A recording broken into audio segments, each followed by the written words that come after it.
बीडमधला जर खरोखरच गुंडाराज तुम्हाला थांबवायचा असेल तर हे जे काही चुकीचे पोलीस अधिकारी, भ्रष्ट पोलीस अधिकारी, गुंडांना पाठीशी घालणारे पोलीस अधिकारी आहेत त्यांना पहिला बीडच्या बाहेरचा रस्ता या गृहमंत्र्यांनी दाखवला पाहिजे। दररोज एक एक घटना बाहेर येते, दादा त्या बाबतीत काहीच बोलत नाहीत।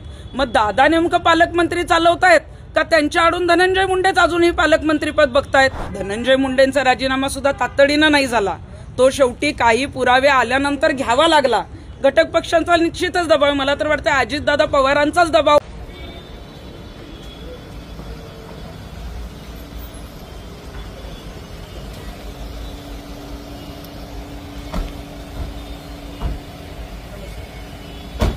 तृप्ती देसाई दाखल बीड पोलीस अधीक्षक कार्यालयात।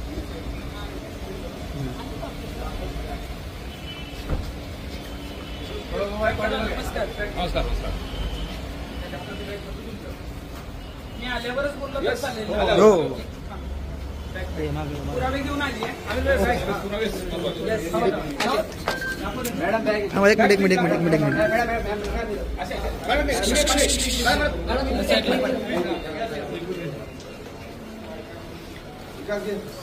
20 पोलीस अधिकारी आणि कर्मचारी वाल्मिक कराडच्या मर्जीतले आहेत, ज्यांनी बऱ्याच केसेस ज्या आहेत त्या पाठीशी घातलेल्या आहेत, गुन्हेगारांना सही सलामत बाहेर सोडलेला आहे।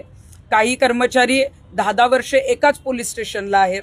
बरेच कर्मचारी जे आहेत, अधिकारी जे आहेत ते हप्ता गोळा करतात आणि या संदर्भातले सगळे पुरावे जे आहेत ते आम्ही इथं लेखी स्वरूपातही आणलेले आहेत। जे काही व्हिडिओ फोटोज आहेत ते सुद्धा पेनड्राईव्ह मध्ये आणलेले आहेत। आता आम्ही पोलीस अधीक्षक कार्यालयात आलोय, पण ज्यांनी आम्हाला अपर पोलीस अधीक्षक संजय पांडकर यांनी बोलवलंय ते अधिकारीच इथं उपस्थित नाहीयेत। म्हणजे यांना गांभीर्यच नाही अजून। एवढी संतोष देशमुखांची हत्या झाली म्हणजे वाल्मिक कराडच्या विरोधातले पुरावे इतके जर तिथं आलेत पोलिसांचे, म्हणजे पोलीस नेमके करतात का? आम्हाला बोलवलंय आता सांगतायत की साहेब बाहेर गेलेत, कदाचित एखादी मोठी केस किंवा काम असू शकतं, पण तुम्ही आम्हाला जेव्हा बोलवलंय, जेव्हा हे गांभीर्यानं घेतलं पाहिजे। म्हणजे मला वाटतंय की पोलीस अजूनही वाल्मिक कराड आणि त्याच्या मर्जीतल्या पोलीस अधिकारी आणि कर्मचाऱ्यांना पाठीशीच घालण्याचं काम करतायत। कारण आता जेव्हा आम्ही पुरावे घेऊन आलोय त्यांनी ते घेतले पाहिजेत, माझा तातडीनं जबाब घेतला पाहिजे। मी आले नसते तर अनेक आरोप झाले असते, परंतु आज आमच्याकडे सगळंच आहे, तुम्ही तातडीनं त्यांची बदली केली पाहिजे। पुरावे सगळ्यांचे असे आहेत की ताबडतोब जिल्ह्याच्या बाहेर त्यांना टाकलं पाहिजे। आणि माझी तर आता मुख्यमंत्री, गृहमंत्री आणि या जिल्ह्याचे पालकमंत्री अजितदादा पवार आहेत, त्यांना सांगणं आहे की आता अधिवेशन चालू आहे 27 तारखेपर्यंत, तोपर्यंत तर यांना जिल्ह्यातनं बाहेर काढून यांना निलंबितही केलं पाहिजे, तर बीडमधील गुंडाराज रोखू शकतो। बीडमधला जर खरोखरच गुंडाराज तुम्हाला थांबवायचा असेल तर हे जे काही चुकीचे पोलीस अधिकारी, भ्रष्ट पोलीस अधिकारी, गुंडांना पाठीशी घालणारे पोलीस अधिकारी आहेत त्यांना पहिला बीडच्या बाहेरचा रस्ता या गृहमंत्र्यांनी दाखवला पाहिजे, तरच जे आहे त्या अशा घटना थांबू शकतात। कारण आपण बघतोय की दररोज एक एक घटना बीडमधली बाहेर येते। एवढं सगळं होऊन सुद्धा कायदा सुव्यवस्थेचा प्रश्न जो आहे तो बीड जिल्ह्यामध्ये ऐरणीवर आहे आणि म्हणूनच तातडीनं या पोलीस अधिकाऱ्यांवर कारवाई झाली पाहिजे। पुरावे आणलेत, गोपनीय चौकशी 24 तासाच्या आत करा। आम्ही जे काही पुरावे दिलेत ना ते सत्य आहेत का काय, सगळी गोपनीय चौकशी करा। आम्ही जे पुरावे आणलेत ते एवढे व्यवस्थित आणलेले आहेत की ताबडतोब या अधिकाऱ्यांवर कारवाई होऊ शकते असं वाटतंय कोणतरी।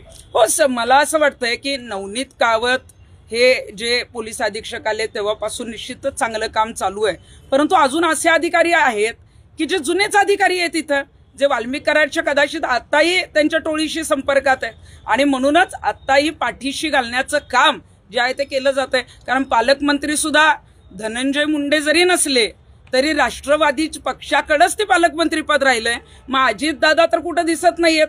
अजितदादा दरवेळी म्हणतात की खूप चांगल्या पद्धतीचं ते काम करतात, स्पष्ट वक्ते, दररोज एक एक घटना बाहेर येते, दादा त्या बाबतीत काहीच बोलत नाहीत।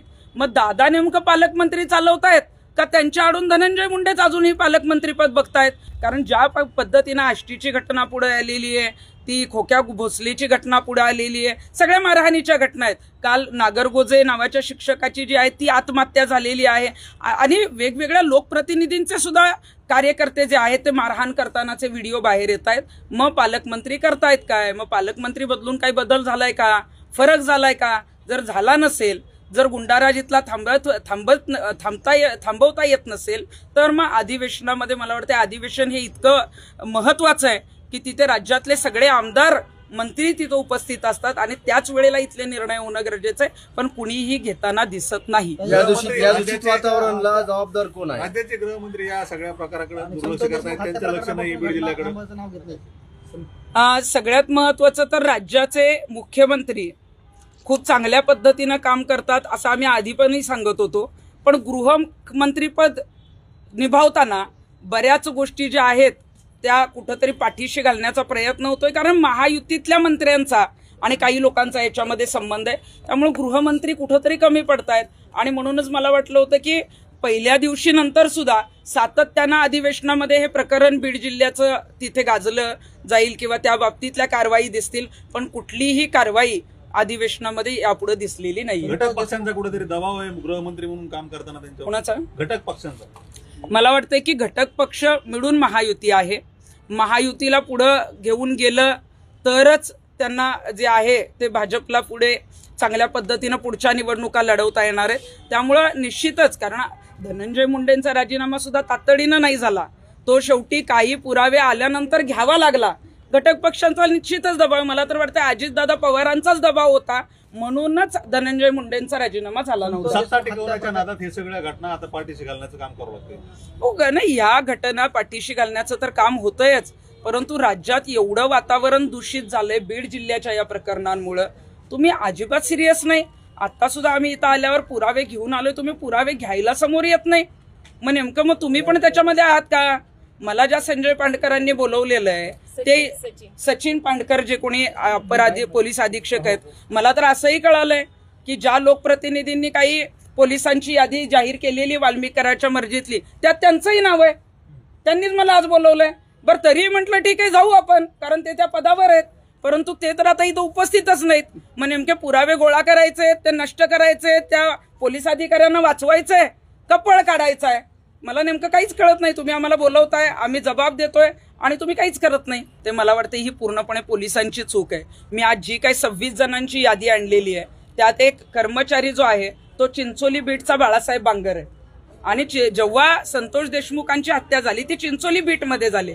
त्यामुळे बीट प्रमुख हा महत्वाचा असतो. मग बीट प्रमुख आरोपींना पळून जाण्याला मदत करत होता. आरोपी अजूनही सापडत नाहीत, पण अजूनही बीट प्रमुखाला साधं निलंबित सुद्धा केलेलं नाही. तो काय कुठला वरिष्ठ अधिकारी नाहीये, पण साध्या बीट प्रमुखाला तुम्ही पाठीशी घालताय. मग या अधिकाऱ्यांना तुम्ही कधी निलंबित करणार? मला वाटतंय की अजूनही धनंजय मुंडे असतील किंवा अजितदादा असतील किंवा या सगळ्यांची जी काही गुंडागर्दी आहे ही चाललेली आहे, अजूनही पाठीशी.